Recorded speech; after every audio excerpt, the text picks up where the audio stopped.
Les persévérants verront le Père. Persévère, persévère, les persévérants verront le Père. Persévère, persévère, mon frère. Persévère, persévère, ma soeur. Les persévérants, verront le Père. Tiens-toi debout et combat très fort. C'est ma seule nous avons. Et relève-toi. C'est une affaire de salut. Ne relève point. Il faut savoir. Merci Seigneur Jésus-Christ de Nazareth. Que la grâce du Seigneur Jésus-Christ de Nazareth repose sur son peuple.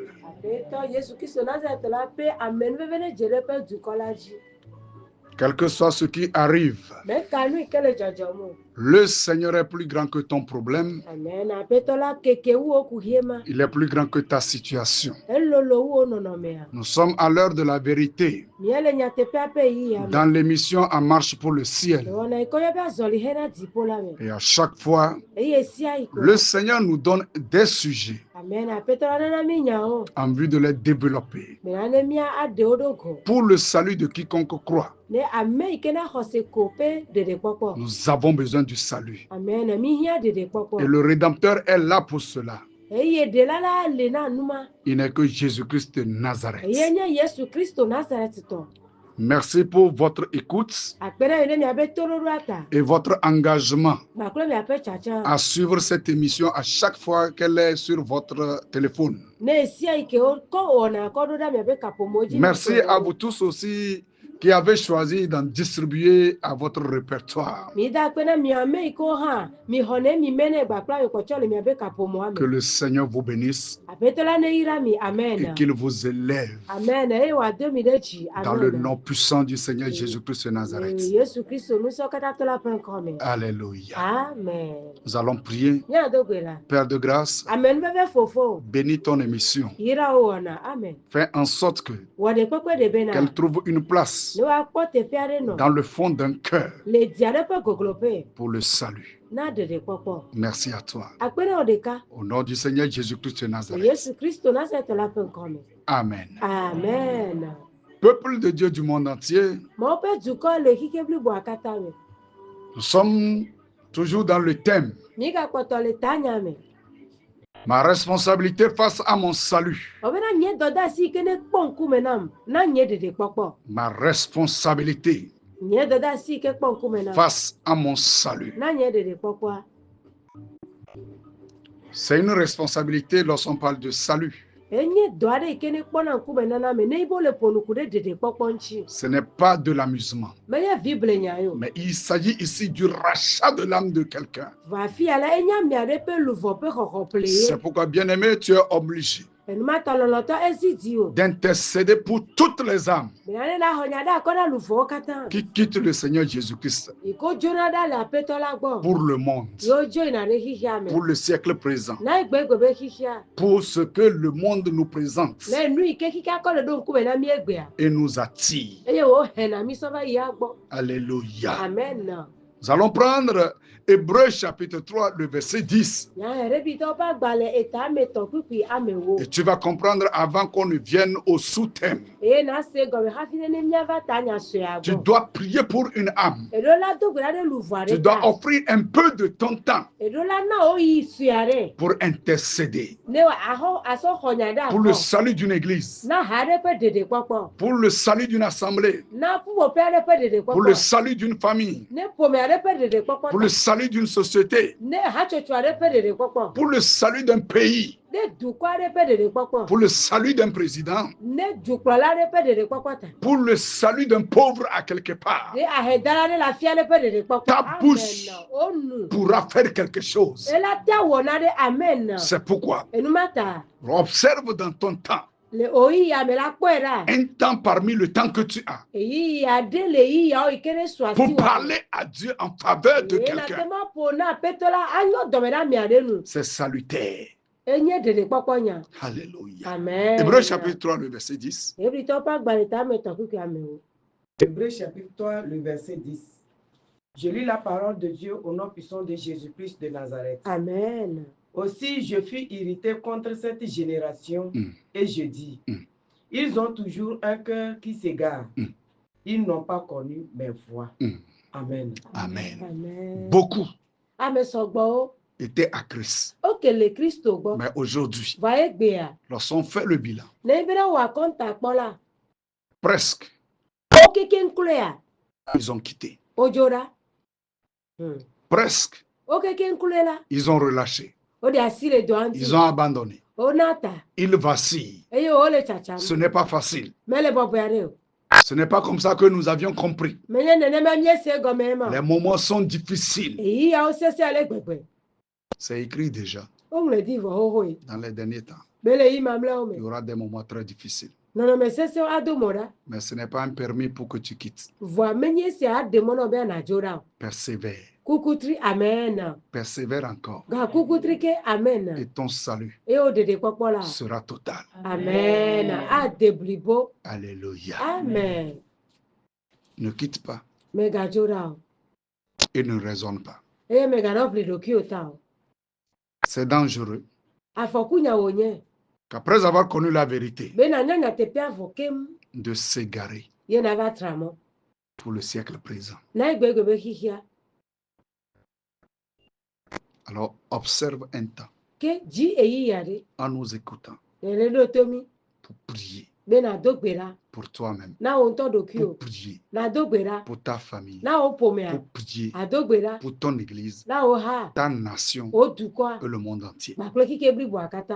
C'est un besoin. Le monde attend avec un ardent désir la manifestation des fils de Dieu. Alléluia. Amen. Alléluia. Amen. Nous devons démontrer quelque chose. Par amour, prends ce temps et commence par intercéder. Et tu verras ce que l'Éternel va faire. Alors pour aujourd'hui, le Seigneur nous demande de toucher un point encore. Et ce point n'est pas aimé toujours par plusieurs chrétiens.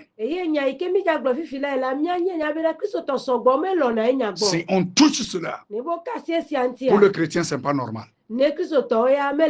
Alors, le sous-thème est intitulé comme ceci. Si tu veux le ciel, sors des péchés volontairement commis. Si tu veux le ciel, le salut de ton âme, si tu veux aller au paradis, sors des péchés que tu commets de façon volontaire. Tu les commets sciemment. Tu sais et tu le fais. Tu connais les conséquences, mais tu oses le faire en te disant intérieurement qu'après je corrigerai, qu'après je me repentirai, qu'après, mais quand même Dieu, il le sait. Ça là, Dieu est tellement contre. Donc, écoute très bien. Fais le bon choix aujourd'hui. Il y a des choses qui se passent de terribles quand tu pêches volontairement. Il y a des dangers qui se présentent lorsque sciemment on se livre au péché. Alléluia. Amen. Donc tu dois écouter. Ça sera bénéfique pour toi et pour moi. Même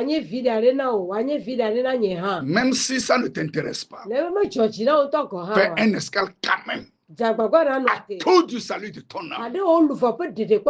Si aujourd'hui, tu acceptes ce message, tu as gagné une grande bataille. Alléluia. Amen. Alléluia. Amen. Qu'arrive-t-il lorsqu'on commet un péché volontaire? Bien-aimé, écoute très bien. Une erreur est différente d'une faute volontairement commise. Une faiblesse est différente de ce qu'on force pour faire. Dans les versets que nous allons lire tout à l'heure,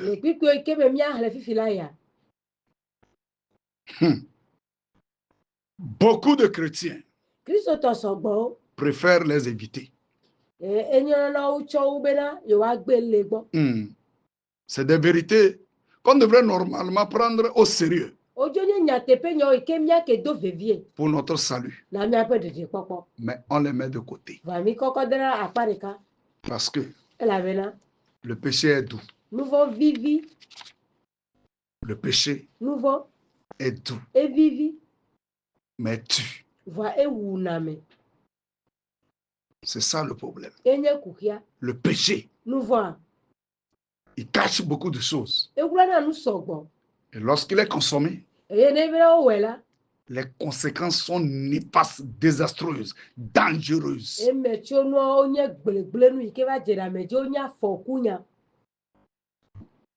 Qu'est-ce qu'on gagne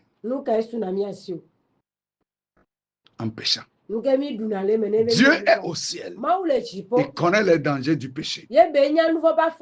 C'est pour cela il a écrit beaucoup de choses. Il a laissé à ses héritiers. Il y a des interdits qu'il ne faut même pas oser aller à l'encontre. Alléluia. Amen. Amen. Amen. Hébreux 10. Du verset 26 au verset 27.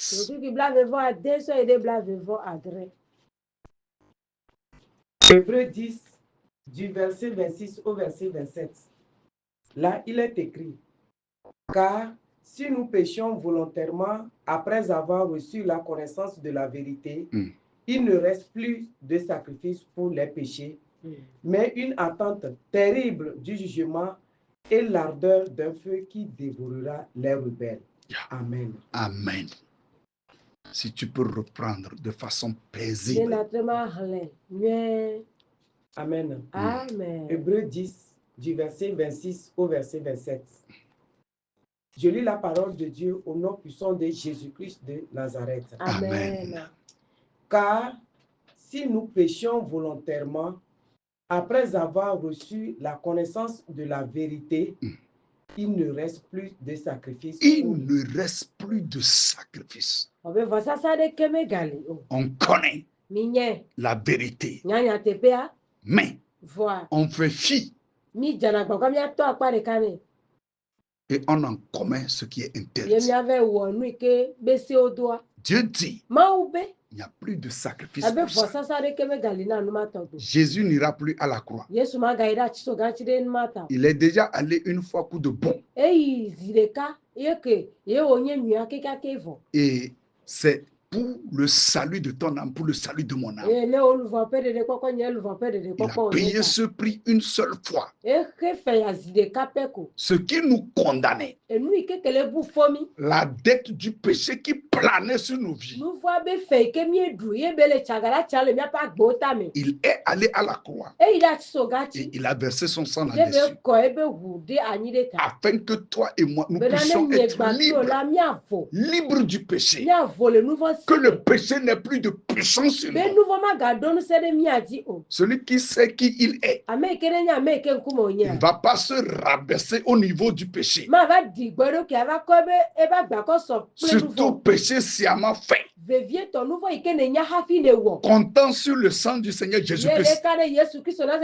Or la parole de Dieu dit, Mais si le péché là est commis volontairement, terre à terre, je veux parler tout simplement, ça veut dire que lorsque le péché est commis sciemment, volontairement, le sang de Jésus-Christ de Nazareth, qui nous lave de nos péchés, ne fonctionne pas dans ce cas. Il n'y a plus de sacrifice pour ça. Le sang du pardon ne fonctionne plus lorsque c'est sciemment fait. Quelqu'un nous écoute?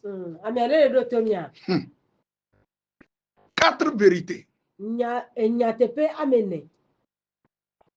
sont cachées dans ce passage que nous allons ressortir. Et ces 4 vérités, comme je l'ai dit, annulent le sacrifice des péchés volontairement commis. Ça annule.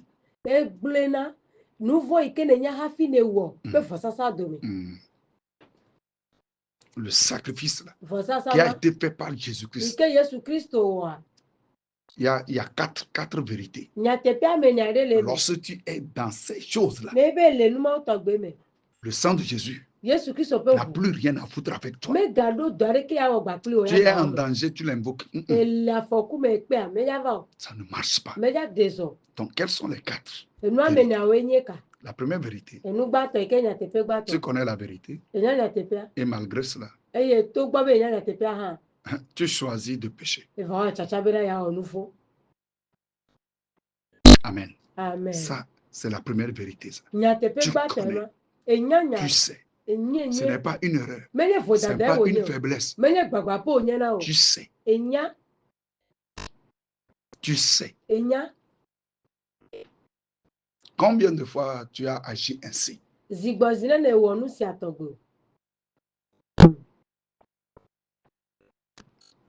Deuxième vérité.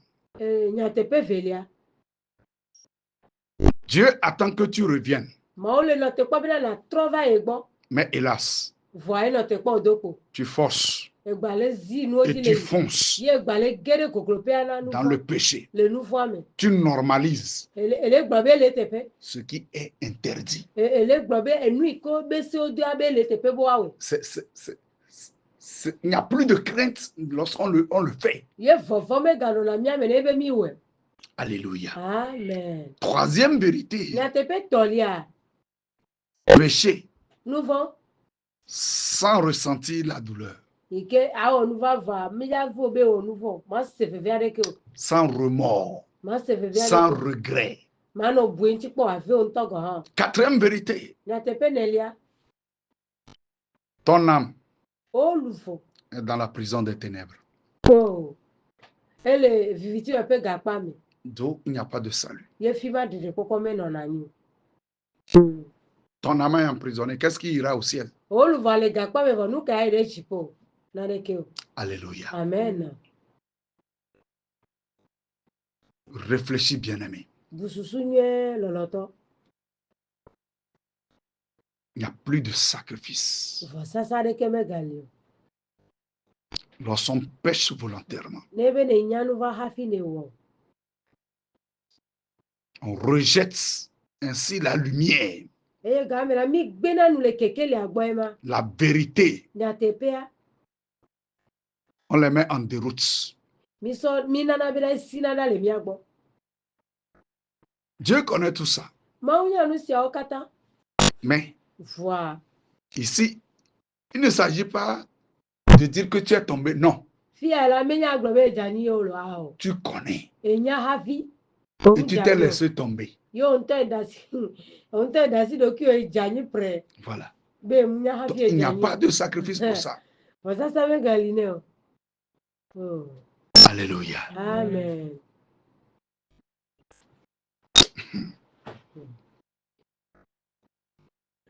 Le Saint-Esprit est venu te chuchoter. Ne fais pas. Ne fais pas. Mais tu as dit non. Je vais le faire pour cette fois-ci.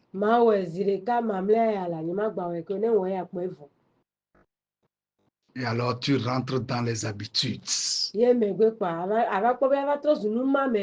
Alléluia. Amen. Lorsque c'est ainsi, il n'y a plus de sacrifice. Tu perds beaucoup de choses. Ta puissance n'est plus. Ton autorité n'est plus. Tu ne pèses plus. Dans un combat spirituel, tu ne peux pas t'en sortir. Alléluia. Amen. Tu ne peux pas t'en sortir. Tu perds la bataille. Mais en tant qu'héritier du ciel, en tant que vaillant guerrier, tes armes sont émoussées. Et alors tu ne peux pas gagner le défi. Bien-aimé dans le Seigneur, faisons le choix de sortir des péchés volontairement commis. Alléluia. Amen. Dieu veut que tu reviennes, que je revienne. Il a dit dans Zacharie 1, le verset 3.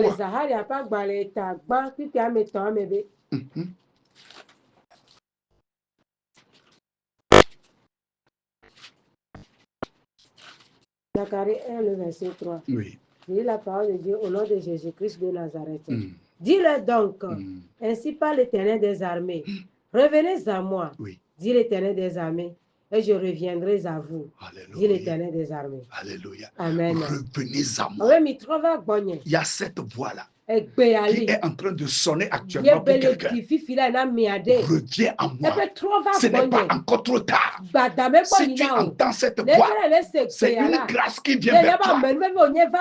C'est une grâce qui vient vers toi. Tu as commis ton péché volontaire.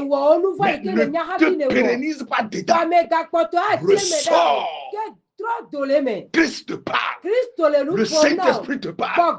La grâce te cherche pour te sauver. Reviens plus vite. Tu ne gagnes rien en étant dans ce péché. Tu ne gagnes absolument rien en étant ancré là-dedans. Ressors plus vite. Écoute. Dieu te parle en ce moment-là. Il t'avait déjà parlé. Mais il nous charge de te dire de sortir de là. Quitte immédiatement là-bas. Les bras de Jésus-Christ sont ouverts encore. Il dit revenez à moi et je reviendrai à vous. Revenez à moi. Il veut que tu fasses le pas. Et l'Éternel lui-même, il viendra à toi. Il peut recommencer avec toi. Et tu peux recommencer avec le Seigneur. Des erreurs que tu as commises. Des erreurs que tu as commises. Ce que tu as fait sciemment. Rassemblé. Pendant que tu nous écoutes. L'Éternel est en train de te dire. Je te donne une nouvelle chance. Je te fais une nouvelle grâce. Ne reste pas là-bas. Lève-toi. Les temps sont épuisés. Le monde n'offre absolument rien à quelqu'un pour le ciel. Ce qui est au monde est au monde. Et ce qui est du ciel est du ciel. Bien-aimé, si tu es né de l'Esprit de Dieu, tu n'es plus partenaire de la terre, mais tu es un ambassadeur. Tu es devenu un esprit de Dieu, vivant par Dieu et pour Dieu. Ce qui est esprit est esprit. C'est pourquoi l'Éternel te dit, affectionne-toi aux choses d'en haut et non à celles qui sont sur la terre. Bien-aimé dans le Seigneur, Salomon a dit quelque chose dans le livre d'Ecclésiaste, chapitre 2, le verset 10. Il dit tout ce que son cœur désirait. Alléluia. Il n'avait absolument rien refusé à son cœur. Lorsque tu pêches sciemment, Dieu croise les bras. il t'observe jusqu'au temps où tu vas revenir à lui. Tu vas te repentir. Et il nous reprend la marche avec toi. Lorsque Salomon a vécu comme il a vécu, il s'est satisfait comme il s'est satisfait. Il est revenu en lui-même. Et il a tiré une conclusion. Tout est vanité. Vanité des vanités. Et poursuite du vent. On ne gagne rien en vivant selon son cœur. Mais on gagne si on vit selon la volonté de Dieu. La volonté de Dieu est que celui qui marche avec Dieu ne marchera plus avec le péché. Ne marchera plus avec le péché. Il peut arriver que tu tombes. Il peut arriver que tu chutes. Dieu le sait. Mais si c'est sciemment, Dieu le sait aussi. Est-ce que tu comprends ça? Ne t'offre pas des occasions de chute. Ah, Dieu, j'ai chuté. Il n'y a pas de sacrifice pour ça. C'est pourquoi, bien aimé, observe bien ta vie. Qu'est-ce que tu as toléré dans ta vie? Quel péché tu as toléré dans ta vie? Quel péché tu as autorisé dans ta vie? Quel péché tu chéris dans ta vie? Ça s'appelle péché volontaire. Ne te sens pas confortable lorsque tu es dans ce péché. Lorsque ce péché arrive, commence par appeler Dieu au secours. Envie de ne plus en commettre. Envie de ne plus en commettre. Si c'est le vol, lorsque la pensée t'arrive, appelle Jésus. Sauve-moi de ce vol. Yes. Sauve-moi. Et je crois que le Seigneur va intervenir. C'est la fornication qui est devenue pour toi un jeu. Lorsque ça arrive, quitte ta chambre. Quitte. Joseph, il n'a pas blagué. Il a couru. Il a couru. Il savait que ce qui lui arrive veut avaler sa destinée. Qu'est-ce que tu gagnes dans quelques minutes de respiration saccadée? Et puis c'est fini.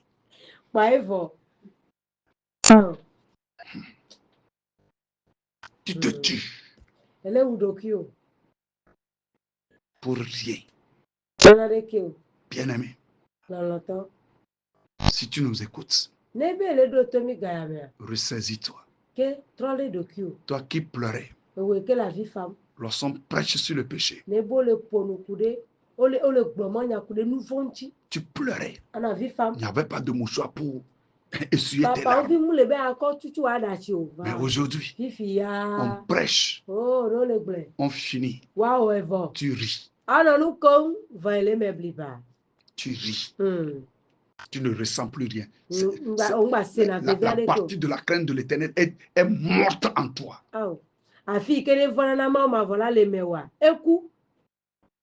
C'est notre temps de réveil.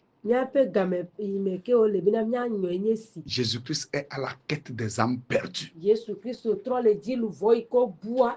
Son royaume est disponible. Il est dit, s'il n'y avait pas de place, il nous aurait dit ça. Mais il est allé pour nous préparer la place. Alléluia. Ressens ta vie de remords, que la vie de regret, lorsque le péché arrive, le regret, le remords, annonce la repentance.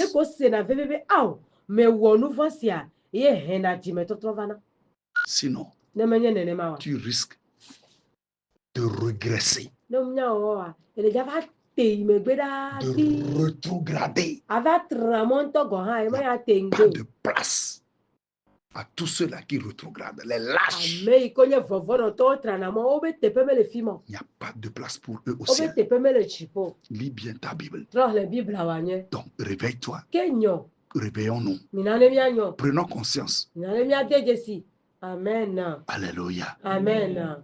Que le péché ne devienne plus jamais une chose normale. Alléluia. Amen. Ça emprisonne nos âmes et cela nous fait perdre les combats spirituels. Les démons parlent beaucoup.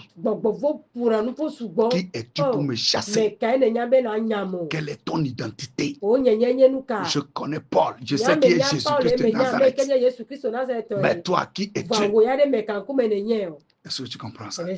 L'identité d'une personne marche et peut lui permettre d'aller au ciel ou d'aller en enfer. Jean-Baptiste savait qui il était. Les apôtres savaient qui ils étaient. Toi, qui es-tu? Tu es réellement ambassadeur? Tu es réellement chrétien? Ou bien as-tu usurpé le nom chrétien pour fonctionner autrement sur la terre et bénéficier des choses de Dieu?